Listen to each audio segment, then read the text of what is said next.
que vous êtes bien installés. Nous voici arrivés dans un nouveau club de lecture qui va être un petit peu plus court que les derniers, mais je vais vous parler de deux bonbons.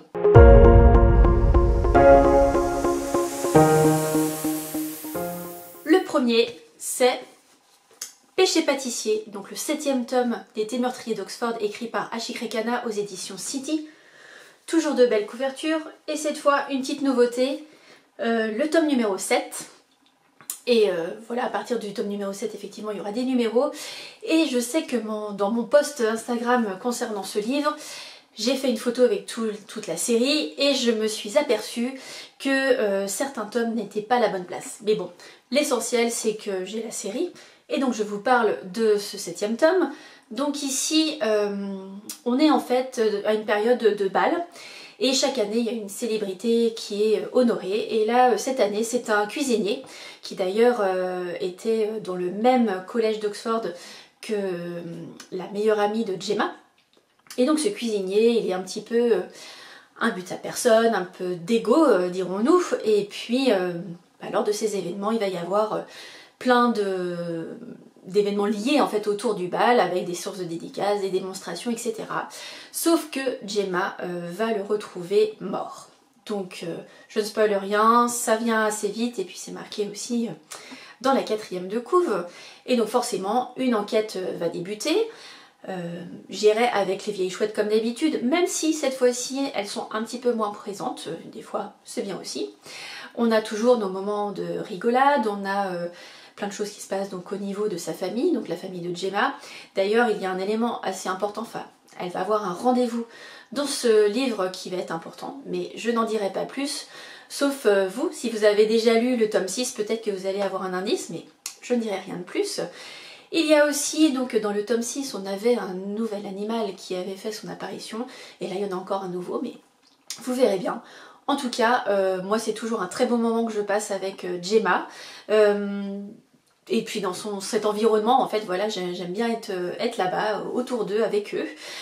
On a aussi, je vous avais dit pour le tome 6 que le dénouement, je le sentais un petit peu venir. Là, cette fois-ci, c'était un petit peu plus subtil. Donc j'ai apprécié en fait l'arrivée jusqu'à ce dénouement qui est, voilà, je dirais moins téléphoné que dans le précédent par exemple.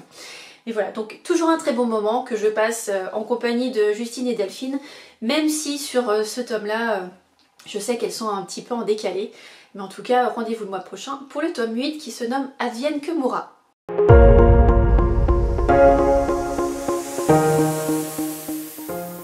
On continue dans les bonbons et cette fois vous allez voir, c'est une nouvelle saga que je commence.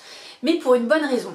Vous savez qu'en fait, je participe au book club, donc les Angevines Bookin. Et chaque mois, en fait, on décide de faire une lecture commune. Soit c'est un livre qu'on va, entre guillemets, proposer ou imposer. Ou alors, des fois, on demande l'avis, je dirais, de la communauté pour savoir s'ils préfèrent un auteur, une autrice, un polar ou pas. Enfin, voilà.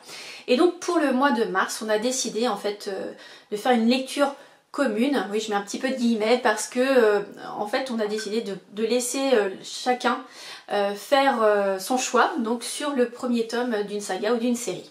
Et donc pour moi, eh bien, j'ai choisi le tome numéro 1 de l'immeuble de la rue Cavendish qui se nomme donc Les Manigances de Margot, écrit par Caroline Kant aux éditions Les Escales. Et j'ai pas été déçue du tout parce que c'est vrai que je l'avais beaucoup vu passer sur Instagram, beaucoup disent que voilà c'était très sympa, écriture fluide, je confirme. Ici donc en fait on va suivre Margot qui va s'installer donc dans cet immeuble, qui va découvrir des personnages, alors des personnages hauts en couleur, des personnages attachants, des personnages un peu plus mystérieux, un petit peu plus noirs, aussi dans sa tête, parce que forcément on va vivre avec elle plein de choses, ses émotions, et vraiment je trouve que c'est une tranche de vie, c'est-à-dire qu'on est à cet instant T dans cet immeuble avec ces personnages, et puis on va voilà avancer avec eux et vivre en fait la vie dans un immeuble. Bon, il y a particulièrement pas mal de choses qui se passent dans cet immeuble, mais voilà c'est ce qu'on aime. Et puis voilà, une écriture vraiment fluide. J'ai échangé un tout petit peu en message privé avec l'autrice. Malheureusement on va pas pouvoir se rencontrer prochainement parce qu'elle fait pas de salon, notamment en avril et mai où je vais à Montaigu et à Vannes. Mais enfin voilà, j'ai hâte de lire la suite, déjà pour échanger aussi en même temps avec elle lors de ma lecture, et puis bah, découvrir le tome 2, et le tome 2 c'est autour de Charlotte, je me rappelais plus exactement le nom, mais c'est sur ce personnage là, donc si vous avez lu le tome 1 vous savez de quel personnage je parle, et sinon voilà, c'est vrai que c'est très très agréable, ça se lit vite, et donc je lirai le fameux tome 2 au mois prochain.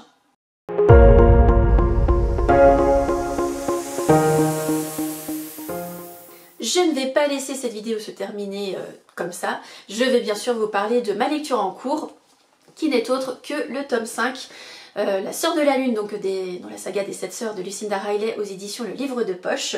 C'est mon petit pavé du mois de mars. Alors c'est un livre qui fait plus de 850 pages, mais si vous connaissez Lucinda Riley et voilà, sa façon d'écrire, etc., voilà, on est immergé aux côtés donc, de cette 5e sœur qui se prénomme Tiggy. Et on est en Écosse, et voilà, j'ai lu un petit peu plus de 300 pages et je suis vraiment baignée dedans. On a déjà eu une période, je dirais, dans le passé, donc moi j'attends vraiment de savoir quel est le lien justement entre ce passé et Tiggy.